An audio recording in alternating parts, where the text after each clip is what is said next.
Samantha Chen, a seasoned flight attendant, delivers a shocking slap across the face of Dr. Aaliyah Richardson, an elegantly dressed black woman in first class. The cabin falls silent. Security rushes forward. What Samantha doesn't know is that this woman owns the entire airline, and her single action will unravel everything she believes about power, privilege, and her own future in ways she never imagined possible. Before we dive into this incredible true story that shook an entire industry, let me know where you're watching from in the comments below. If you're ready for a story that will completely change how you think about assumptions and consequences, smash that like button and hit subscribe for more unbelievable real-life stories. Trust me, what happens next will leave you absolutely speechless. Let's jump right into how one moment of hatred collided with justice in the most unexpected way. The morning sun streamed through the windows of Hartsfield-Jackson Atlanta International Airport as Flight MA447 prepared for its cross-country journey to Los Angeles. Dr. Aaliyah Richardson walked purposefully through the terminal, her designer, heels clicking rhythmically against the polished floor. At 42, she carried herself with the quiet confidence that came from building a tech empire worth over $3 billion. But today, she wasn't traveling as the celebrated entrepreneur the world knew. Today, she was traveling incognito, conducting one of her surprise inspections of Meridian Airlines, the company she secretly owned through a complex web of holding companies. Aaliyah had built her fortune revolutionizing artificial intelligence in healthcare. But her acquisition of Meridian Airlines 2 years prior had been a strategic diversification move. What her board didn't know was that she regularly traveled on her own flights, observing operations from the passenger perspective. She believed you couldn't truly understand your business unless you experienced it as your customers did. As she approached Gate B12, Aaliyah adjusted her silk scarf and checked her first-class boarding pass one final time. Seat 2A. She'd specifically chosen the window seat to have an unobstructed view of crew interactions throughout the cabin. Her notebook was tucked discreetly in her purse, ready to document any service issues or operational inefficiencies she might observe.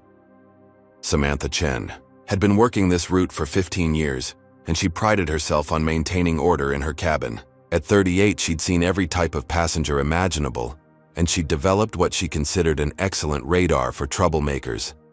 When she saw the well-dressed black woman approaching first class, something immediately triggered her suspicions. In her experience, people who looked like that didn't usually belong in the premium cabin. "Excuse me, ma'am," Samantha intercepted Aaliyah before she could reach her seat. "I'm going to need to see your boarding pass and identification." Aaliyah paused, slightly surprised by the abrupt challenge, but maintained her composure. "Of course," she replied smoothly, retrieving both documents from her leather handbag. "Here you are." Samantha examined the boarding pass with exaggerated scrutiny, holding it up to the light as if checking for forgeries. "This seat is in first class," she stated slowly, as if Aaliyah might not understand the implications. "Yes, that's correct," Aaliyah responded calmly. "Is there a problem?" "Well," Samantha hesitated, clearly fishing for an issue. "Sometimes people get confused about their seat assignments. Are you sure this ticket is yours?" The question hung in the air like a toxic cloud. Several other passengers were now watching the interaction, their conversations dying down as they sensed the tension building. Aaliyah felt the familiar sting of racial profiling, but she'd learned long ago that losing her temper only gave people like Samantha more ammunition. "I'm quite certain," Aaliyah replied, her voice steady despite the growing irritation. "I purchased this ticket myself 3 days ago." Samantha's jaw tightened. She'd been hoping for a different response, perhaps some confusion or admission of error that would justify her suspicions. Instead, this woman was calm, articulate, and clearly belonged exactly where she was supposed to be. This only made Samantha more determined to find fault. "ID looks interesting," Samantha muttered, examining Aaliyah's driver's license with unnecessary intensity. "California address. Long way from home." "I travel frequently for business," Aaliyah explained patiently, though she was beginning to recognize the pattern of microaggressions she'd encountered countless times throughout her career. Other first-class passengers were beginning to board around them, creating a small traffic jam as Samantha continued her unnecessarily thorough examination of perfectly valid documents. A distinguished older white gentleman in an expensive suit brushed past them without being asked for any identification whatsoever. The contrast wasn't lost on anyone paying attention. "Ma'am, if you could just step aside for a moment," Samantha suggested, her tone taking on an authoritative edge. "I need to verify something with the gate agent." "That won't be necessary," Aaliyah responded firmly but politely. "My documentation is in order, and I'd like to get settled before takeoff." The standoff continued for several uncomfortable moments. Aaliyah could see other passengers exchanging glances, some looking sympathetic, others seeming to side with the flight attendant's excessive caution. She made mental notes about the situation, recognizing this as exactly the type of discriminatory behavior she'd been hoping to identify and eliminate from her airline. Finally, Samantha stepped aside with obvious reluctance. "Fine," she said, curtly, "but I'll be keeping an eye on things." As Aaliyah settled into her seat, she couldn't help but notice how Samantha's demeanor changed completely when greeting the white passengers who followed. Warm smiles, helpful assistance with luggage, and genuine welcome replaced the cold suspicion she'd received. The double standard was so blatant it was almost comedic, if it weren't so deeply troubling. Aaliyah pulled out her phone and began documenting the incident, typing detailed notes about the encounter. She'd dealt with discrimination throughout her career, but experiencing it as a customer in her own airline felt particularly surreal. The irony wasn't lost on her that she was being treated as an unwelcome intruder in a business she owned completely. As the aircraft pushed back from the gate, Aaliyah tried to focus on her work, reviewing quarterly reports on her laptop. But she couldn't shake the feeling that this flight was going to be far more eventful than she'd planned. Samantha's hostile attitude seemed to be intensifying rather than subsiding, and Aaliyah had a sinking feeling that the worst was yet to come. As flight MA447 reached cruising altitude, Aaliyah opened her laptop and began reviewing the quarterly performance reports that had prompted this surprise inspection in the first place. Customer satisfaction scores had been declining, and now she was beginning to understand why. The spreadsheets showed concerning patterns and complaint categories, with a disproportionate number related to staff attitude and discriminatory treatment. Seeing it firsthand was far more illuminating than any corporate report could convey. Samantha reappeared in the first-class cabin, accompanied by Marcus Thompson, the senior flight attendant. Marcus was a 45-year-old black man who'd been with Meridian for 12 years, and Aaliyah immediately sensed his discomfort with the situation. His body language suggested he'd been reluctantly dragged into something he wanted no part of. "Ma'am," Samantha addressed Aaliyah with exaggerated formality, "I've been receiving complaints from other passengers about disruptive behavior." Aaliyah looked up from her laptop, genuinely confused. "I'm sorry, what disruptive behavior? I've been sitting quietly, working on my computer." Marcus shifted uncomfortably, clearly recognizing the absurdity of the accusation. He'd observed Aaliyah throughout the flight and seen nothing remotely disruptive. In fact, she'd been one of the quietest, most polite passengers he'd encountered. "Well," Samantha continued, her voice growing louder to ensure other passengers could hear, "some people have expressed concerns about suspicious activity. Typing on computers, taking pictures, making notes, it's making people nervous." The accusation was so ridiculous that Aaliyah almost laughed. "Taking notes? You mean business traveler behavior that happens on every single flight? Don't get smart with me," Samantha snapped, dropping any pretense of professional courtesy. "I've been doing this job for 15 years, and I know trouble when I see it." Marcus finally spoke up, his voice quiet but firm. "Samantha, this passenger hasn't done anything wrong. She's been completely appropriate." Samantha whirled on her colleague with fury. "Are you questioning my judgment, Marcus? Because last I checked, cabin safety was my responsibility." The exchange was attracting increasing attention from other passengers. The man in seat 1A, a wealthy-looking businessman, craned his neck to get a better view of the confrontation. Two women across the aisle whispered to each other while stealing glances at Aaliyah. The atmosphere in the cabin was becoming electric with tension. Aaliyah maintained her composure despite the growing humiliation.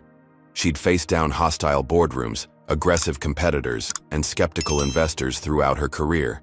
She wasn't going to be intimidated by a flight attendant with obvious issues, even if the situation was becoming increasingly surreal. "Perhaps you could explain exactly what suspicious behavior you're referring to," Aaliyah asked calmly, "because I'd like to understand the specific concern."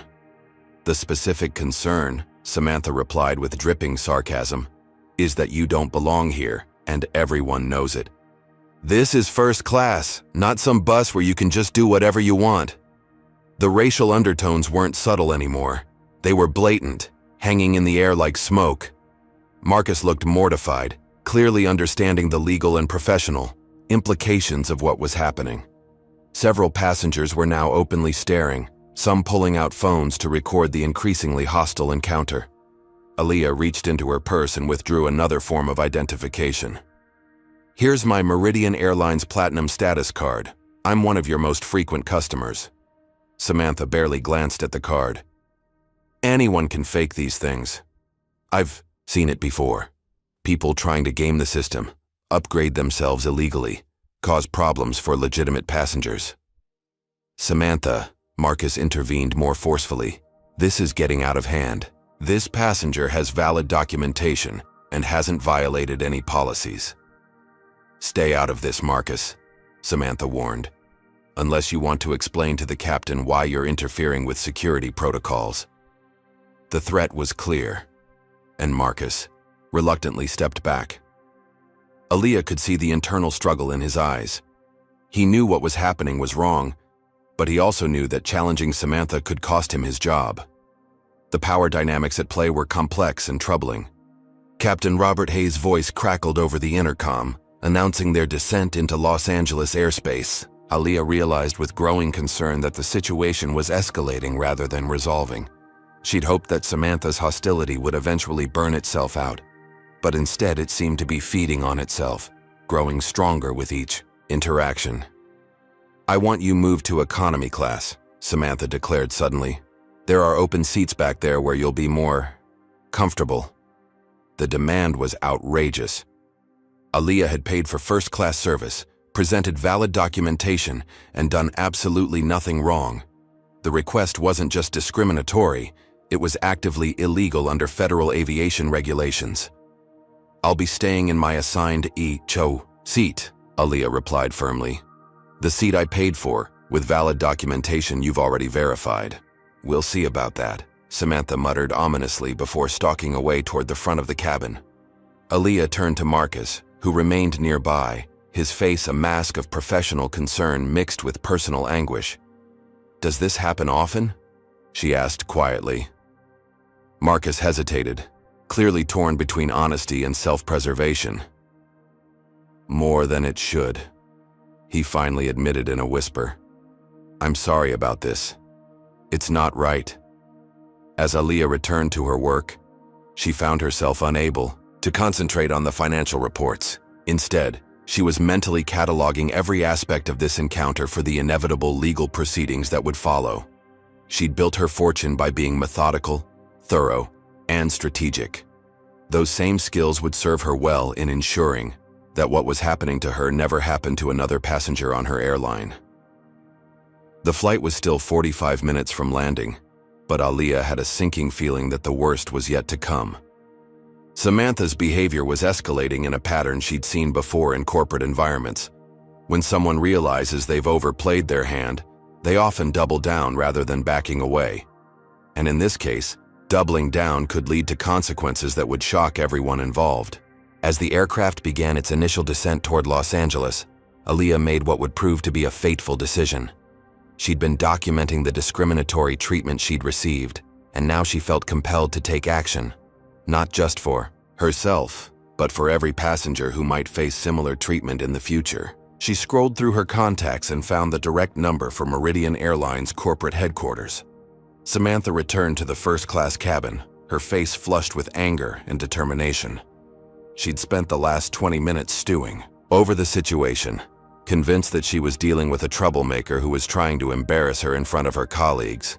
In her mind, she'd transformed from aggressor to victim, a mental gymnastics routine that would have been impressive if it weren't so dangerous. "Ma'am," Samantha's voice cut through the cabin noise like a blade. "I need to speak with you immediately."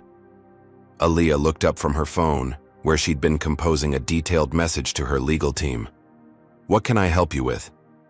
"You can help by explaining why you've been making threatening phone calls," Samantha accused, her voice loud enough to ensure every passenger in first class could hear. "I know you've been calling people, probably trying to get me fired." The accusation was both accurate and completely inappropriate. Aaliyah had indeed been in contact with her team, but the idea that a passenger couldn't make phone calls or file complaints was absurd beyond measure. "I'm exercising my right to contact customer service about discriminatory treatment," Aaliyah replied calmly. "That's not threatening, that's accountability." What happened next seemed to occur in slow motion, yet happened so quickly that nobody could intervene. Samantha's face contorted with rage as she processed Aaliyah's words. The mention of discrimination and accountability triggered something primal in her, a fear that her carefully constructed world of authority and control was crumbling around her. "You people always play the race card," Samantha snarled, her voice dripping with 15 years of accumulated resentment. "Always trying to get hard-working Americans fired with your fake complaints and victim mentality." The cabin fell silent except for the steady hum of the engines. Every passenger was now watching, sensing that they were witnessing something that would cross a line from uncomfortable to criminal. Marcus had been helping passengers in the rear of first class, but he began moving forward, recognizing the dangerous escalation in Samantha's behavior. Aaliyah stood slowly, gathering her belongings with deliberate calm. She'd heard enough racist tirades in her lifetime to recognize when someone had moved beyond reason into pure hatred. Her priority now was de-escalation and documentation, ensuring that this incident would lead to meaningful change rather than just personal vindication. "I'm going to file a comprehensive complaint about this interaction," Aaliyah stated clearly, her voice carrying throughout the cabin. "This treatment is unacceptable and likely illegal." Those words proved to be the final trigger. Samantha's world collapsed into a tunnel of rage and desperation. She saw her 15-year career flashing before her eyes, her authority being challenged by someone she'd convinced herself didn't deserve respect. In a moment of pure, unfiltered hatred, she drew back her hand and delivered a stunning slap across Aaliyah's face. The sound of palm meeting cheek rang through the cabin like a gunshot. Aaliyah's head snapped to the side, her cheek immediately reddening from the force of the blow. For a heartbeat, nobody moved.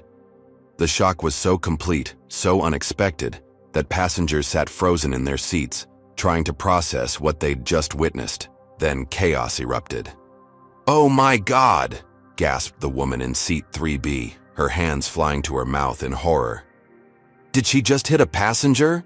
demanded the businessman in 1A, already reaching for his phone. "This is insane!" shouted someone from the back of first class. Marcus broke into a run, covering the distance to Aaliyah's seat in 3 quick strides. "Samantha, what have you done?" But Samantha wasn't finished. The physical release of violence had only intensified her fury, not satisfied it. "She was threatening me," she screamed at the gathering crowd of passengers. "You all saw it." She was being aggressive and threatening. The lies poured out of her mouth like water from a broken dam, each one more desperate than the last. She grabbed Aaliyah's arm roughly, as if to restrain her, but Marcus intervened immediately. "Don't touch her again," Marcus commanded, his professional demeanor cracking to reveal the outrage underneath. "Step away right now." Aaliyah touched her stinging cheek, feeling the heat radiating from where Samantha's hand had connected. The physical pain was minimal compared to the emotional assault, but the symbolic violence was devastating.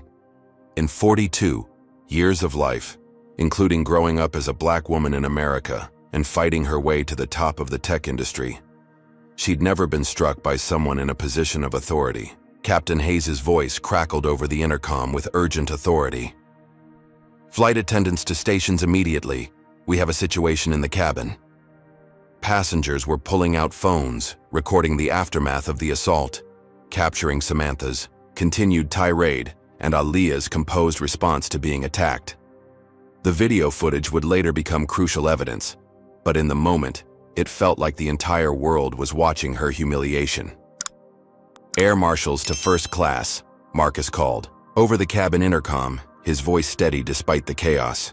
"We need security assistance immediately." What Samantha didn't know, what none of them knew, was that Aaliyah's earlier phone call hadn't been to customer service or even to a lawyer. She'd called her personal assistant, Jennifer Walsh, with a simple coded message. "It's time." Those two words had set in motion a chain of events that would transform not just this flight, but the entire airline industry. Before you find out what those mysterious words actually meant and how they'll change everything for Samantha, let me ask you this. Do you think Samantha's behavior was just individual racism or a sign of deeper systemic problems? Comment number 1 if you believe this represents a larger pattern that needs to be addressed industry-wide. And if this story is keeping you on the edge of your seat like it should be, smash that like button and hit subscribe, because what happens next will absolutely blow your mind. The question everyone's asking is, what could possibly make this situation any more dramatic? Well, you're about to find out in the most shocking way possible. The arrival of 2 federal air marshals in first class transformed the chaotic scene into something resembling organized law enforcement. Agent Sarah Martinez and Agent James Foster had been seated in different sections of the aircraft, monitoring the flight as part of routine security protocols. They'd heard Marcus's call and witnessed the tail end of the confrontation, giving them immediate credibility as neutral observers. "Everyone please remain calm and stay in your seats," Agent Martinez announced, her badge clearly visible as she approached the scene. "We're going to sort this out quickly and professionally." Samantha's demeanor shifted instantly from aggressive to defensive as she realized the gravity of her situation. Federal agents didn't get involved in simple passenger disputes.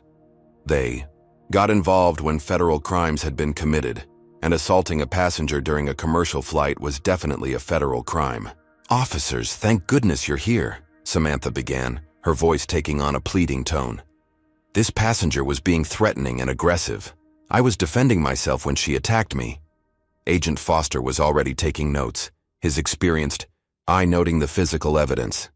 Aaliyah stood calmly with a reddened handprint clearly visible on her left cheek. Samantha showed no signs of physical contact whatsoever.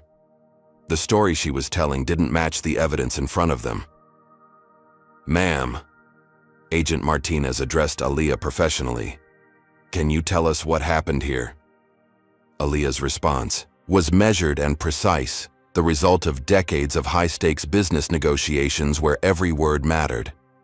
She recounted the entire incident chronologically, from the initial boarding challenge through the escalating harassment to the final physical assault. Her account was detailed, consistent, and delivered without emotion or embellishment. Meanwhile, passengers throughout first class were volunteering to provide witness statements. The businessman in 1A, who introduced himself as Robert Chen, no relation to Samantha, was particularly vocal in his support of Aaliyah's version of events. "I saw the whole thing," he told Agent Foster. "This flight attendant was harassing this woman from the moment she boarded. The slap was completely unprovoked. I've got video of the aftermath if you need it." Similar statements came from multiple witnesses, each corroborating Aaliyah's account and contradicting Samantha's claims of self-defense. The evidence was overwhelming and clearly documented. Captain Hayes arrived in first class, his face grave as he assessed the situation. At 58, he'd been flying commercial aircraft for 30 years and had never dealt with anything remotely like this. A crew member assaulting a passenger was unprecedented in his experience. "What's the status?" he asked Agent Martinez, quietly. "We have a clear case of assault by your crew member against a passenger," she replied. "Multiple witnesses, physical evidence, and probably video documentation. This is going to require a full federal investigation." Captain Hayes felt his stomach drop. This wasn't just a personnel issue or a customer service problem. This was a criminal matter that would involve the FBI, the FAA, and probably the Department of Justice. The airline would face massive liability, regulatory sanctions, and public relations catastrophe. What Captain Hayes didn't know was that his assessment of the situation was about to become infinitely more complicated. As he spoke with the air marshals, Aaliyah was making another phone call, this one to Jennifer Walsh, with more specific instructions. "The situation has escalated beyond what we discussed," Aaliyah said quietly into her phone. "Initiate crisis protocol immediately. Contact David Martinez in security and have him meet us at LAX. Also, prepare the legal team for federal coordination." Jennifer Walsh, Aaliyah's executive assistant for the past 8 years, understood the coded language perfectly. Crisis protocol meant that Aaliyah's identity as the owner of Meridian Airlines was about to become relevant to an active situation. It was a contingency they'd planned for, but never expected to use. "Understood," Jennifer replied. "David is already en route to LAX. Legal team is standing by. Should I contact the board?" "Not yet," Aaliyah decided. "Let's see how this plays out first." Marcus Thompson found himself in an impossible position. As senior flight attendant, he was responsible for crew discipline and passenger safety. But he was also a witness to a criminal assault committed by his subordinate. His 15 years with the airline had prepared him for medical emergencies, security threats, and mechanical failures. Nothing had prepared him for this. "Marcus," Captain Hayes called him aside, "I need your honest assessment of what happened here." Marcus took a deep breath, knowing that his next words would effectively end Samantha's career and possibly his own. "Captain, Samantha assaulted that passenger without provocation. I witnessed the entire escalation, and it was completely unjustified. She's been displaying discriminatory behavior throughout the flight." The admission hung in the air like a death sentence for Samantha's employment prospects. Captain Hayes knew that Marcus was putting his own job at risk by contradicting a fellow crew member, which made his testimony even more credible. Agent Martinez approached Aaliyah with a standard witness statement form. "Ma'am, I know this has been traumatic, but we need to document everything while it's fresh. Are you willing to provide a formal statement?" "Absolutely," Aaliyah replied. "I want to ensure this never happens to another passenger." As she began writing her statement, Aaliyah's phone buzzed with a text from David Martinez, Meridian's head of corporate security. "Crisis team assembled. Legal standing by. Media monitoring active. Awaiting your instructions." The pieces were falling into place for a revelation that would shock everyone involved. But for now, Aaliyah continued playing her role as an ordinary passenger seeking justice through ordinary channels. The extraordinary truth would emerge soon enough. Samantha sat in a jump seat under the watchful eye of Agent Foster, finally beginning to comprehend the magnitude of her situation. 15 years of employment, gone. Potential federal criminal charges looming. Civil lawsuit, inevitable. Her life was unraveling in real time, and she still had no idea that the worst revelations were yet to come. As Flight MA447 began its final approach into Los Angeles International Airport, everyone aboard thought they understood the situation. A flight attendant had assaulted a passenger and would face the consequences. What none of them realized was that they were about to discover that the passenger they'd witnessed being attacked was actually the person who owned the airline, and that revelation would transform this incident from a simple assault case into a corporate earthquake that would reshape the entire industry. The plane touched down at LAX with a gentle bump, but the real impact was still to come. The moment Flight MA447 came to a complete stop at Gate 42B, the situation transformed from an in-flight incident to a major criminal investigation. FBI agents were waiting at the jet bridge, having been contacted by the air marshals during the final approach. What had started as a routine discrimination complaint was now a federal assault case with multiple witnesses and clear evidence. Special Agent Rebecca Torres had been called in from the FBI's Civil Rights Division, specializing in hate crimes and discrimination cases. At 41, she'd prosecuted dozens of similar cases, but rarely with such clear-cut evidence and so many credible witnesses. The video footage from passenger phones would make this case almost impossible to defend. Jennifer Walsh stood in the terminal, watching through the floor-to-ceiling windows as ground crews serviced the aircraft. She'd flown in from San Francisco on Aaliyah's private jet, bringing with her a team of lawyers, investigators, and crisis management specialists. The efficiency of their response would have impressed any corporate observer, but it also raised questions about why a simple passenger complaint warranted such high-level attention. David Martinez, Meridian's head of corporate security, arrived at the gate just as passengers began disembarking. A former FBI agent himself, he recognized the federal law enforcement presence immediately. What concerned him was that he still didn't know the identity of the assault victim, only that his boss had classified it as a crisis-level situation. Inside the aircraft, Aaliyah was providing her detailed statement to Agent Torres, while the investigation team photographed the scene and interviewed witnesses. Her account was methodical and precise, the product of a mind trained to analyze complex situations and communicate clearly under pressure. "Ms. Richardson," Agent Torres said as she reviewed the statement, "this appears to be a clear case of assault motivated by racial bias. Are you prepared to pursue federal charges?" "I'm prepared to pursue whatever charges ensure this never happens." Again, Aaliyah replied, "Not just to me but to any passenger." What Agent Torres didn't know was that the woman sitting across from her had the power to transform the entire airline industry's approach to discrimination. Aaliyah's identity remained protected for now, but the revelation was approaching rapidly.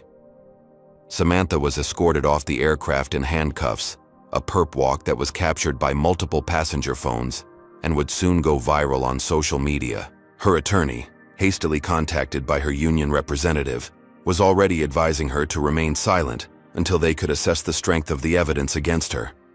Marcus Thompson found himself in the uncomfortable position of being both a witness and a potential defendant in the investigation. His testimony would be crucial to establishing the pattern of discriminatory behavior, but he also faced scrutiny for his failure to intervene more forcefully earlier in the incident.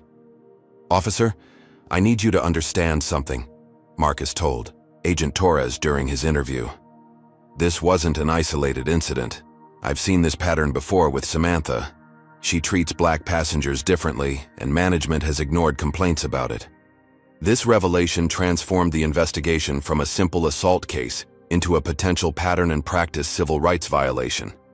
If Marcus's allegations were true, Meridian Airlines could be facing federal oversight and massive legal liability." As the investigation expanded, Jennifer Walsh coordinated with David Martinez to prepare for Aaliyah's eventual revelation of her identity.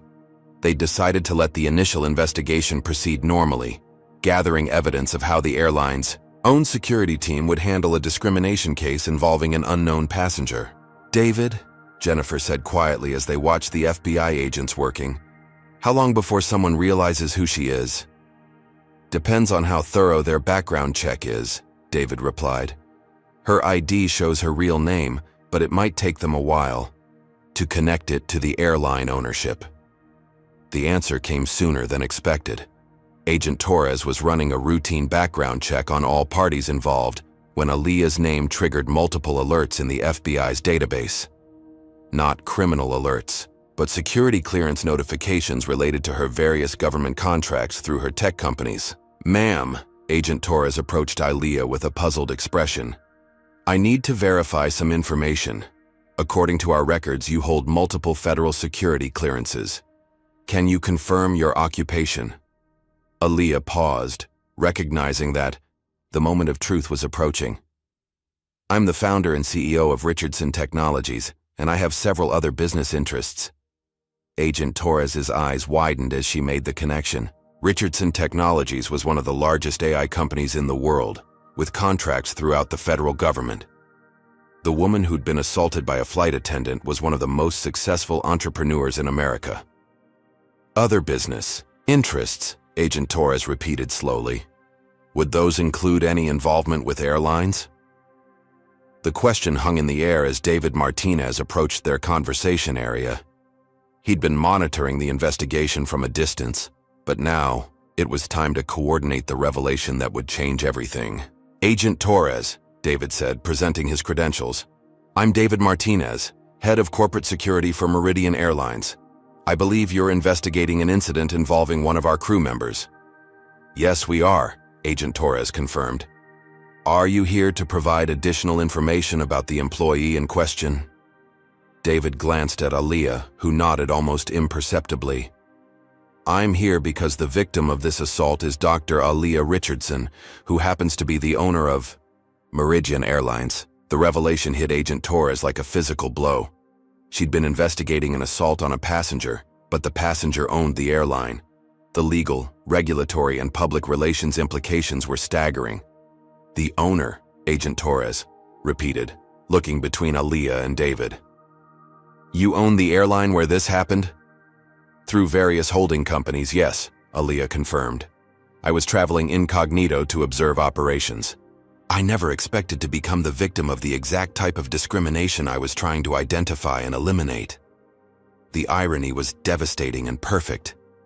Aaliyah had been conducting a secret investigation into discrimination complaints only to become the victim of the worst incident in the airline's history. The employee who'd assaulted her had been attacking her own ultimate boss, the person who could fire every executive in the company with a single phone call. Agent Torres realized that this case had just become the highest-profile civil rights investigation of her career. When the media learned that a billionaire airline owner had been assaulted by her own employee, the story would dominate news cycles for weeks.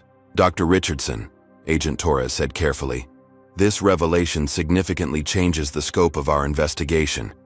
We'll need to examine whether this incident represents broader patterns of discrimination within your airline." "That's exactly what I want," Aaliyah replied. "I want a comprehensive federal investigation that ensures this never happens again, not just at Meridian, but throughout the industry." As word of Aaliyah's identity began spreading through the airport security network, the investigation transformed from a routine assault case into a potential industry-changing event. The woman who'd been slapped by a racist flight attendant wasn't just seeking personal justice. She had the power and resources to transform the entire system. The most shocking revelation was yet to come. When the media learned this story, it wouldn't just be about one incident of discrimination. It would be about how one moment of hatred had given the victim the perfect opportunity to revolutionize an entire industry's approach to civil rights. The Meridian Airlines corporate headquarters in downtown Los Angeles erupted into controlled chaos as news of the incident reached the executive suites. CEO Michael Stevens was in the middle of a quarterly budget meeting when his assistant burst through the conference room doors with unprecedented urgency. "Mr. Stevens, we have a situation that requires immediate attention," she announced, her voice barely concealing panic.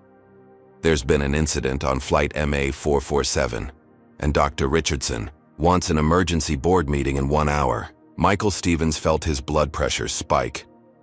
In his 5 years as CEO of Meridian Airlines, Aaliyah Richardson had never called an emergency meeting. She was the most hands-off owner he'd ever worked with, preferring to let management handle day-to-day operations while she focused on her tech empire. For her to demand immediate board attention meant something catastrophic had occurred.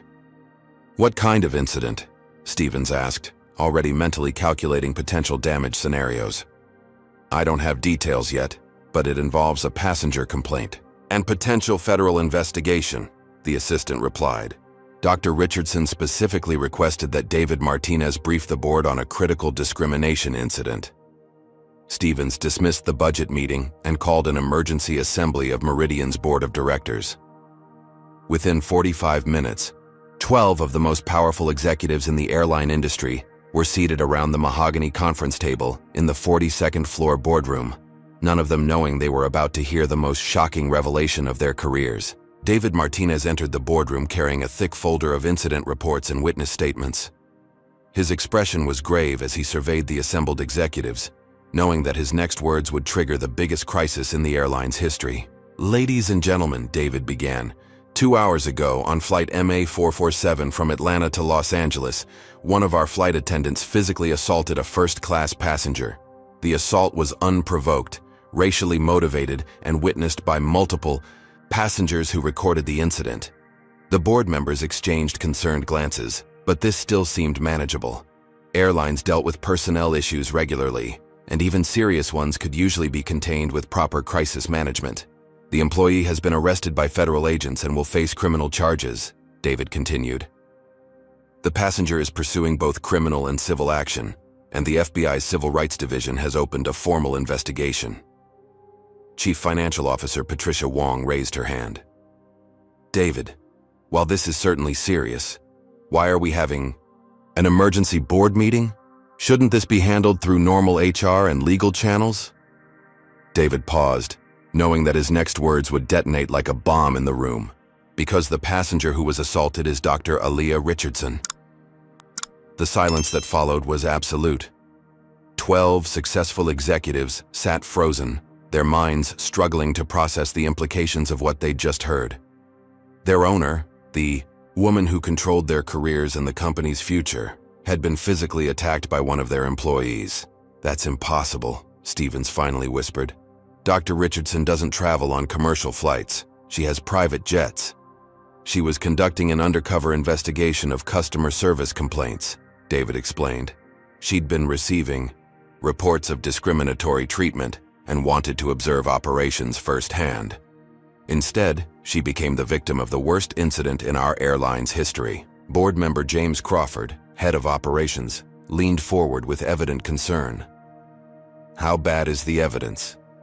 David opened his folder and distributed copies of witness statements, FBI reports, and still frames from passenger videos showing Aaliyah with a clear handprint on her face. The evidence was overwhelming and undeniable. "It gets worse," David continued. "The flight attendant, Samantha Chen, has a documented history of complaints about discriminatory behavior. Marcus Thompson, our senior flight attendant on that flight, has provided testimony about a pattern of racial bias that management has ignored. The legal implications began hitting the board members like falling dominoes. Federal investigation, civil rights violations, massive financial liability, regulatory sanctions, stock price collapse. The potential consequences were catastrophic. At that moment, the boardroom doors opened, and Aaliyah Richardson entered. She still wore the clothes from her flight, and the faint mark on her cheek was visible under the conference room lighting. The most powerful executives in the airline industry stood respectfully, but the atmosphere was thick with tension and embarrassment. "Please sit down," Aaliyah said calmly, taking her seat at the head of the table. "I'm sure David has briefed you on what happened." Stevens cleared his throat nervously. "Dr. Richardson, we're absolutely horrified by this incident. We want you to know that we'll take immediate action to address the situation and ensure it never happens again." "Will you?" Aaliyah asked, her voice quiet but carrying unmistakable authority. "Because according to the evidence I've gathered, this wasn't an isolated incident. This was part of a pattern of discriminatory behavior that your management team has been aware of and chosen to ignore." She gestured to David, who distributed additional documents showing complaint histories, disciplinary records, and customer service reports that painted a damning picture of systematic discrimination throughout the airline. Samantha Chen had received 17 complaints about discriminatory behavior in the past 3 years, Aaliyah continued. 17 complaints that your HR department classified as customer service issues rather than civil rights violations.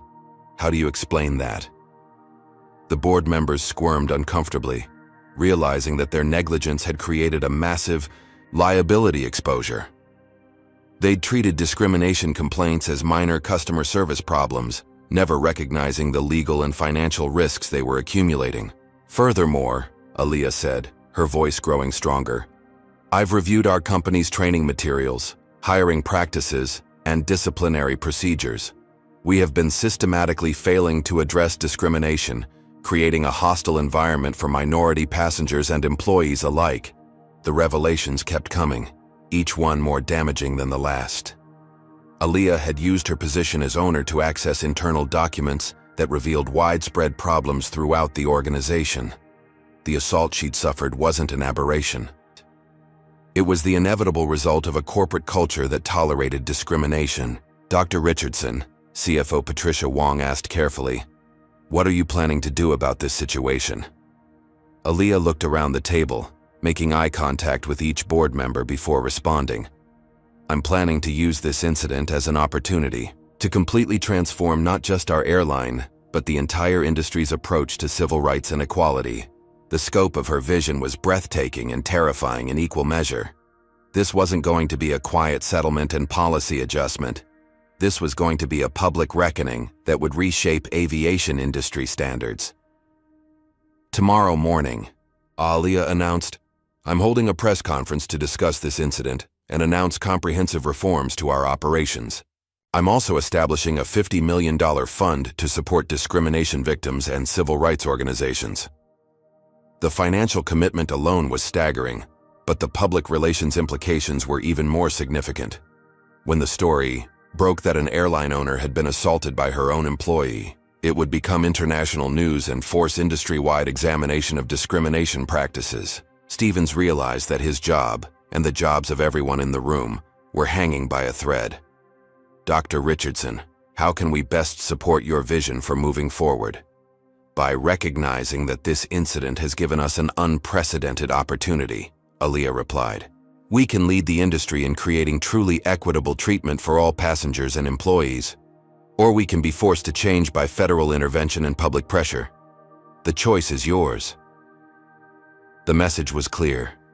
Embrace transformation willingly, or be dragged through it by external forces.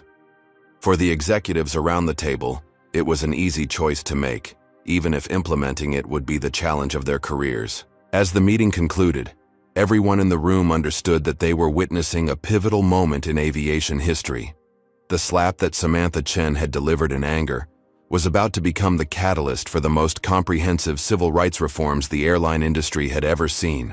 Do you think Aaliyah's response represents the right balance between justice and transformation? Comment number 1 if you believe her approach will create lasting change, or number 2 if you think she should have handled this privately. If you're amazed by how one moment of injustice is about to reshape an entire industry, make sure to hit that like button and subscribe for more incredible stories of justice and redemption. But here's the question that's going to keep you watching. How will the public react when they learn that a billionaire was assaulted by her own employee? And what will happen to Samantha when she discovers the true identity of the woman she attacked? The answer will shock you more than anything we've revealed so far. The morning of the press conference dawned gray and overcast in Los Angeles, but inside the Meridian Airlines corporate headquarters, the atmosphere was electric with tension and anticipation. Aaliyah Richardson stood before her bathroom mirror, carefully applying concealer to the fading bruise on her cheek.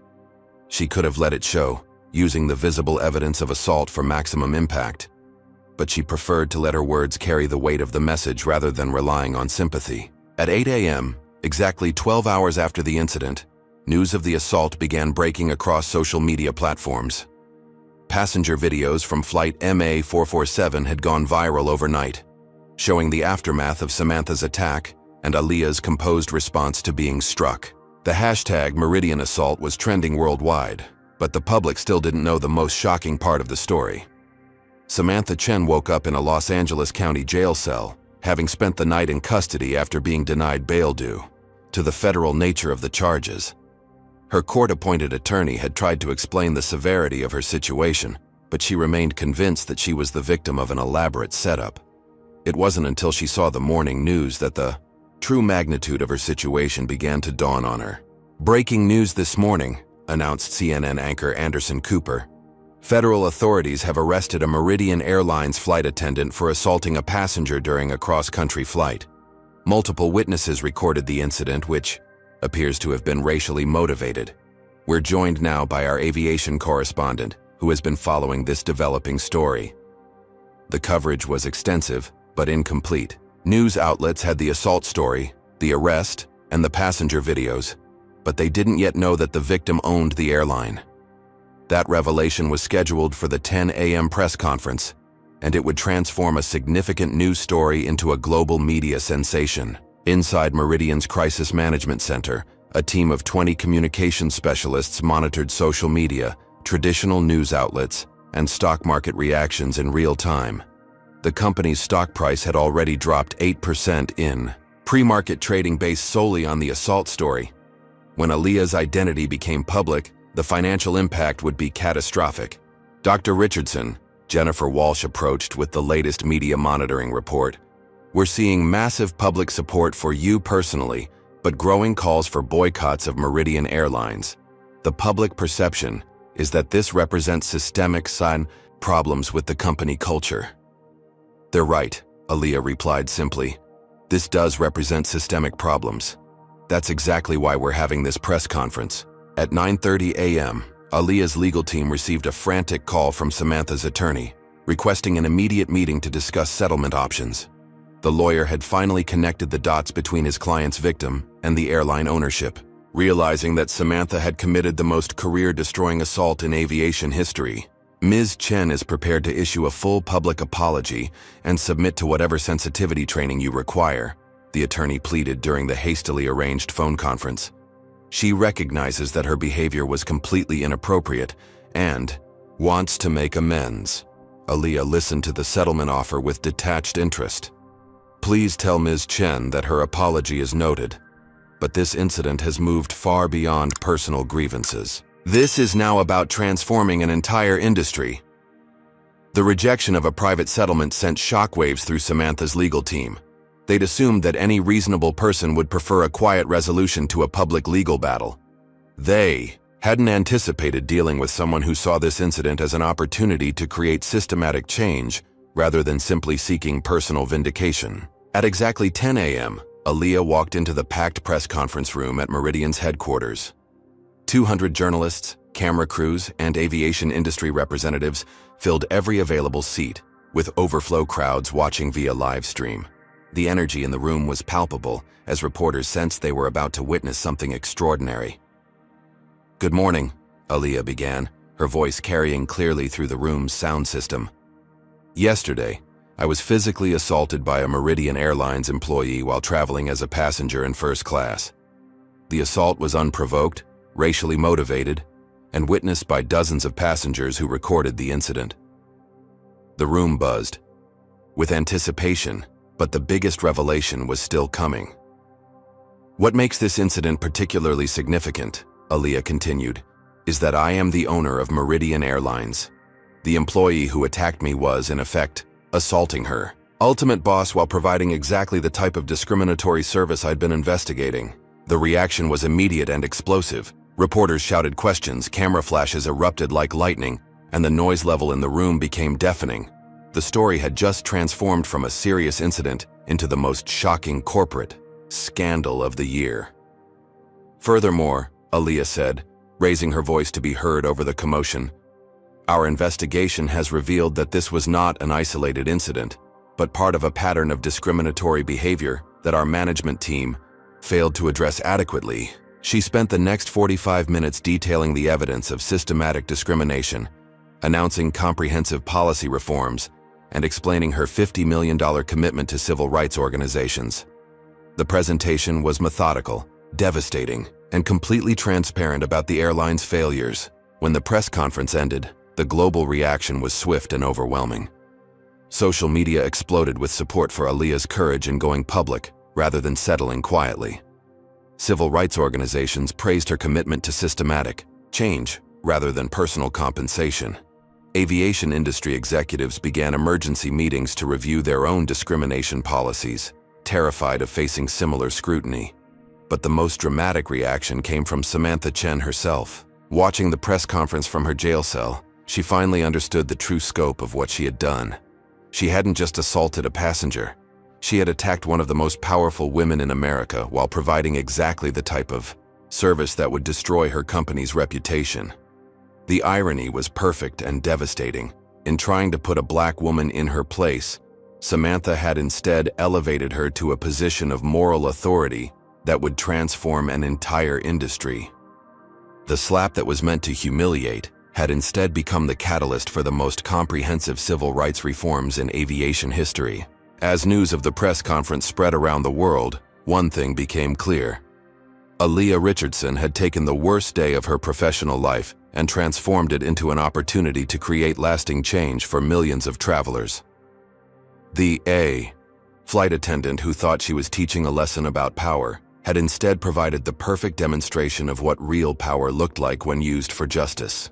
The congressional hearing room was packed beyond capacity as Representative Alexandria Williams, chair of the House Subcommittee on Aviation, called the emergency session to order. 2 weeks had passed since Aaliyah's press conference, and the public demand for accountability had reached a fever pitch that Congress could no longer ignore. "This hearing will examine discriminatory practices in the airline industry," Representative Williams announced, with particular focus on the incident involving Dr. Aaliyah Richardson and the systematic failures that allowed such behavior to persist. Aaliyah sat at the witness table, flanked by her legal team and representatives from civil rights organizations. Across the room, Marcus Thompson prepared to give testimony that would expose decades of discrimination he'd witnessed, but been powerless to stop. The hearing would be broadcast live on all major networks, ensuring that millions of Americans would witness this unprecedented examination of aviation industry practices. Dr. Richardson, Representative Williams began, "Can you walk us through the events of that day and explain how this incident reflects broader problems in your industry?" Aaliyah's testimony was comprehensive and damning. She detailed not just her personal experience, but the systematic review of complaint patterns, training deficiencies, and management failures that had created an environment where discrimination could flourish unchecked. "The assault I suffered was horrific," Aaliyah testified, "but it was also predictable given the culture of tolerance for discriminatory behavior that existed throughout our organization. We failed our passengers, our employees, and our responsibility to treat all people with dignity and respect." The hearing room fell silent as she described the pattern of complaints against Samantha Chen, the inadequate training programs, and the management decisions that prioritized avoiding liability over addressing discrimination. Meanwhile, in a television studio across town, Samantha Chen was making her first public appearance since the incident. She'd been released on bail pending trial, but her life had been completely destroyed by the revelation of her victim's identity. Death threats, unemployment, and social isolation had replaced her 15-year airline career.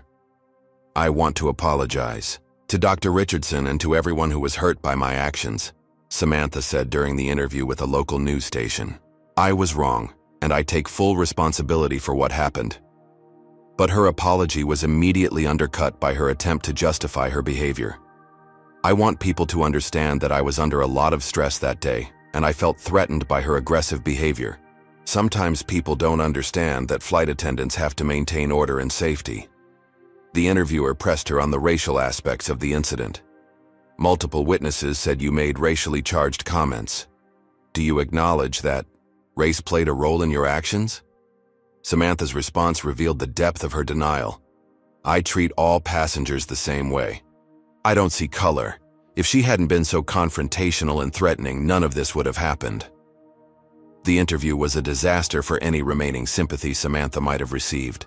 Her inability to acknowledge the racial motivation behind her actions, combined with her continued blame shifting, only reinforced public perception that she represented exactly the type of unconscious bias that plagued the industry. Back at the congressional hearing, Marcus Thompson was providing devastating testimony about the corporate culture that had enabled Samantha's behavior. "In my 12 years with Meridian Airlines," Marcus testified, "I witnessed hundreds of incidents where black passengers were treated differently than white passengers, questioned more aggressively, searched more thoroughly, seated separately from their families, and generally made to feel unwelcome." "And when you reported these incidents?" Representative Williams asked. "I was told that customer service complaints were normal and that I should focus on my own job performance rather than criticizing my colleagues," Marcus replied. The message was clear. Discrimination complaints weren't taken seriously. The hearing revealed a culture of willful blindness that extended far beyond one employee's racist behavior. Management had systematically ignored warning signs, minimized complaints, and prioritized operational efficiency over civil rights compliance. Dr. Patricia Williams, a civil rights expert from Howard University, provided context for how Aaliyah's case fit into broader patterns of discrimination in transportation industries. "What we see in the Meridian case is a textbook example of how individual prejudice combines with institutional indifference to create systematic discrimination," Dr. Williams testified. "The employee's assault was shocking, but the management's failure to address previous complaints was equally damaging." As the hearing progressed, other airline executives were called to testify about their own policies and procedures. The scrutiny was intense and embarrassing, as company after company was forced to admit that their anti-discrimination training was inadequate and their complaint processes were ineffective. The most powerful moment came when Aaliyah was asked about her response to those who criticized her for going public rather than settling privately. Some people have suggested that I should have handled this quietly to avoid damaging the airline industry, Aaliyah replied. But staying quiet would have meant that future passengers would continue to face the same discrimination I experienced. My responsibility isn't just to my company, or even to myself. It's to every person who deserves to travel with dignity and respect. The hearing concluded with Representative Williams announcing legislation that would require mandatory bias training for all transportation employees, independent oversight of discrimination complaints, and significant financial penalties for companies that failed to address discriminatory behavior. The Meridian incident has shown us that voluntary compliance is insufficient, Representative Williams declared.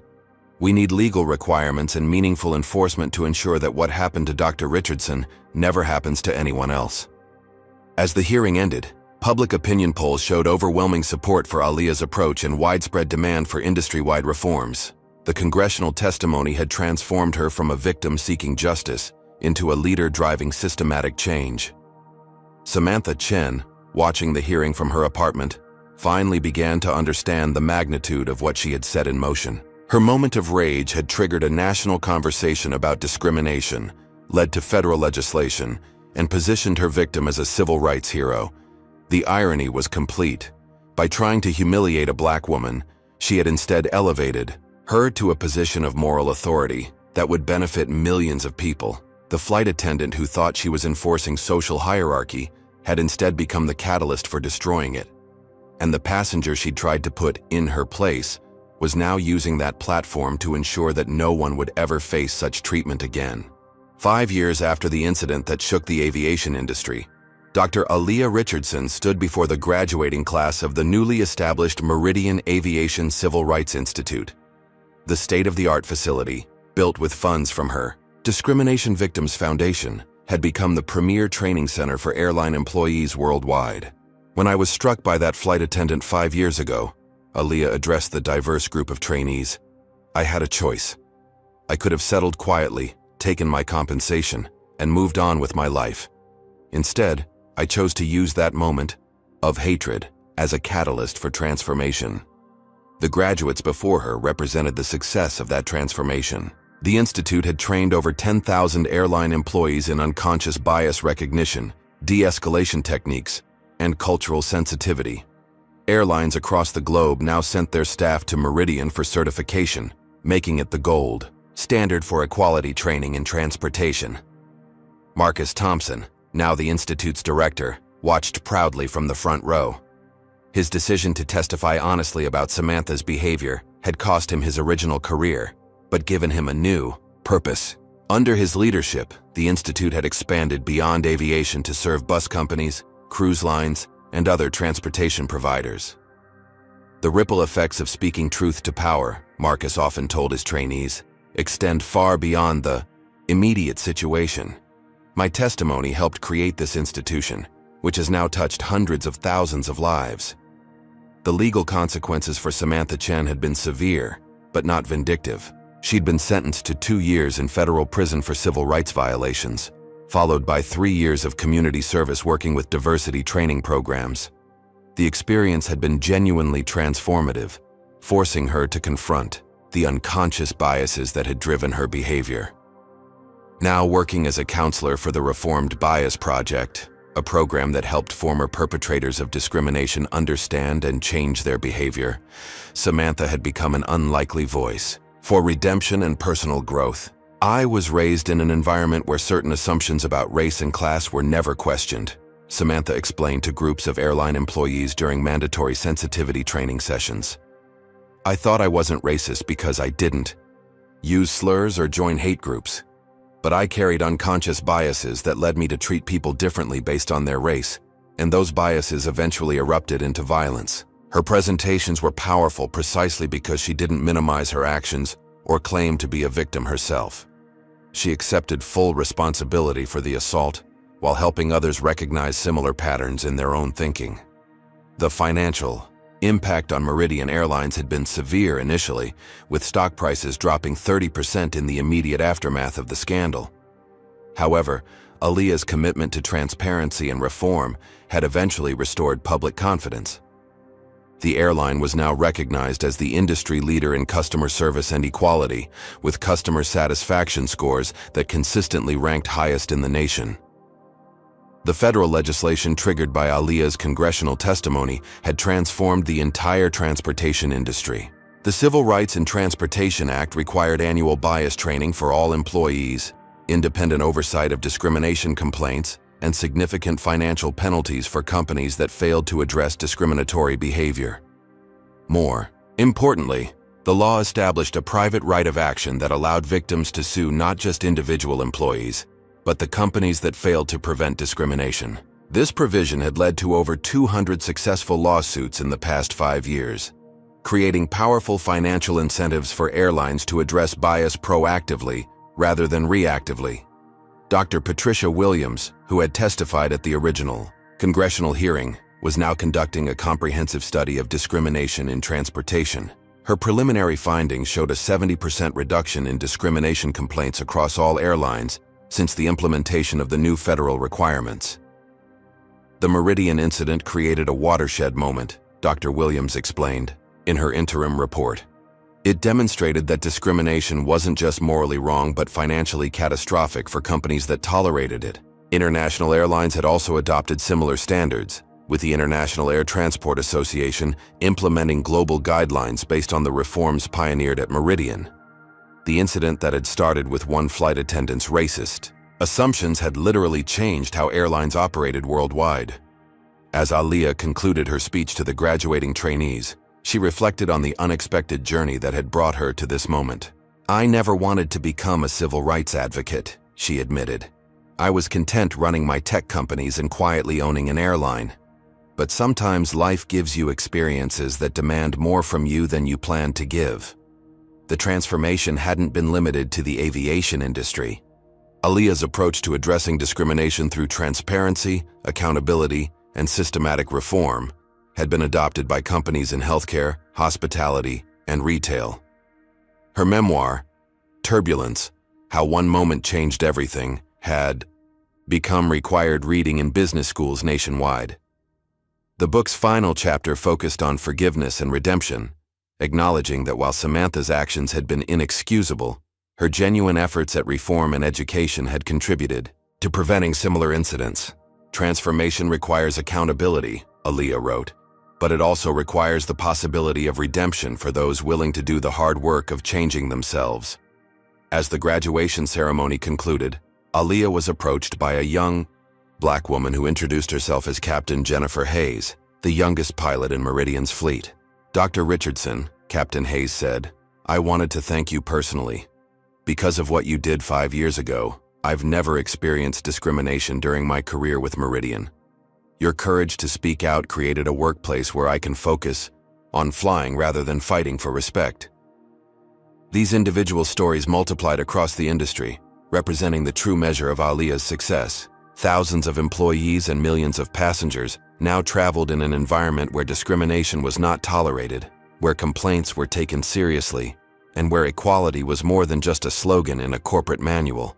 The slap that Samantha Chen had delivered in anger had become the catalyst for the most comprehensive civil rights reforms in transportation history. The flight attendant who had tried to humiliate a passenger had instead provided her victim with the platform to transform an entire industry. As Aaliyah drove home that evening, she passed billboards advertising Meridian's latest campaign, "Every passenger, every flight, every time." The slogan represented more than marketing copy.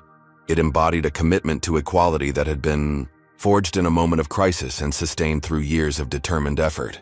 The woman who had been struck for the crime of flying, while Black had used that experience to ensure that no one else would face such treatment. The incident that was meant to diminish her had instead elevated her voice to heights that could benefit millions of people. In the end, justice hadn't just been served. It had been transformed into a force for systematic change that would protect future generations of travelers from the discrimination that had once been considered an acceptable part of air travel. This extraordinary story teaches us profound lessons about power, prejudice, and transformation. First, assumptions based on race or appearance can lead to catastrophic consequences for both perpetrators and organizations. Samantha's unconscious, Bias blinded her to the reality that success and wealth exist across all racial boundaries. Second, true leadership emerges not from avoiding difficult situations, but from using them as catalysts for positive change. Aaliyah could have settled quietly, but instead chose transparency and systematic reform that benefited millions. The story demonstrates that individual acts of discrimination reflect broader organizational failures. Marcus's testimony revealed that management's willful blindness enabled toxic behavior to flourish unchecked. Most importantly, we learn that justice isn't just about punishment, but about prevention. Aaliyah's approach combined accountability with education, creating lasting change rather than temporary satisfaction. Personal transformation is possible, as shown by Samantha's journey from perpetrator to educator. However, redemption requires genuine acknowledgement of harm, sustained effort to change, and commitment to helping others avoid similar mistakes. Finally, this story proves that one person's courage to speak truth to power can create ripple effects that transform entire industries and protect countless future victims from experiencing similar injustices. What strikes you most about Aaliyah's journey from victim to industry transformer? Do you believe her approach of combining accountability with opportunities for redemption represents the best path forward for addressing workplace discrimination? Comment below and share whether you think transparency or private settlements better serve justice in discrimination cases. If this incredible story of turning hatred into hope inspired you to think differently about confronting prejudice in your own life, please hit that like button and subscribe for more powerful true stories of courage and transformation. Share this video with friends and family who need to understand how one person's refusal to stay silent can create waves of positive change that protect millions of others. Thank you for joining me on this remarkable journey that proves justice delayed is not always justice denied when it becomes justice multiplied. Remember that each of us has the power to stand up against discrimination and create systematic change in our communities. Your voice matters, your courage counts, and your commitment to equality can make a difference that echoes through generations. Keep fighting for what's right, and never underestimate the power of truth to transform the world.